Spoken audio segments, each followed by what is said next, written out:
U Berlinu je završen dvodnevni sastanak ministara i ministrica Europske unije. Gimnih, Njemačka je zemlja predsjedateljica Vijećem Europske unije. U Berlinu su se okupili svi ministri i ministrice Europske unije na ovom neformalnom sastanku koji se održava po pravilu kod domaćina zemlje koja predsjeda Europskom unijom.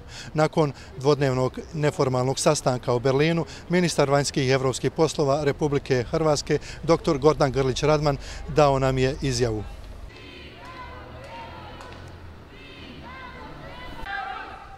Evo danas drugoga dana Gimniha, neformalnog vijeća, razgovarali smo o tri važne teme. Situacija u Bjelorusiju, odnosi Europske unije s Turskom i Europske unije s Rusijom. Što se tiče Bjelorusa, osudili smo situaciju, nasilje, represiju bjeloruskih građana. Predložili smo Europskom vijeću sankcije koje bi trebale na neki način biti jedna poruka da se demokratskim snagama jedino mogu dobiti izbori. Europska unija također je odlučila poslati pomoć u iznosu od 53 milijuna eura, prije svega za demokratske snage i jedan dio za borbu protiv COVID-19.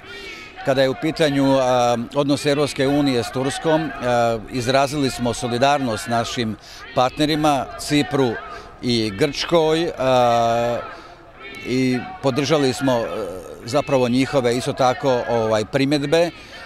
Dali smo isto tako i prostora Turskoj za diplomatski dijalog, imajući u vidu činjenicu da je Turska geopolitički snažna zemlja, naš partner, EU kandidatkinja, članica NATO saveza, ali u svakom slučaju ilegalno istraživanje u istočnom Sredozemlju se ne može tolerirati. Ali, kažem, evo, postaće dovoljno prostora da se mogu ostvariti određenim diplomatskim naporima i određena poboljšanja. Kada je u pitanju odnosi Europska unija i Rusija, podržali smo provedbu 5 načela dogovorenih 2016. godine, a također sam se isto tako osvrnuo na trovanje Alekseja Navalnog, što je nedopustivo, i izražili smo nadu u transparentno provedbu istrage na tim slučajem.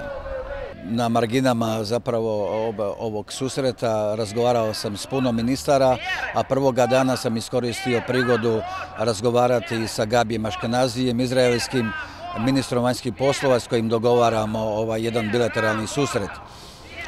Razgovarao sam s onim ministrima koji su najavili stavljanje Hrvatsku na crvenu listu, a sa češkim ministrom sam upravo razgovarao o tome kako oni nas neće staviti na crvenu listu, što je argumentirano činjenicom da oko 19.000 čeških turista ljetuje u Hrvatskoj i osjećaju se dobro i sigurno.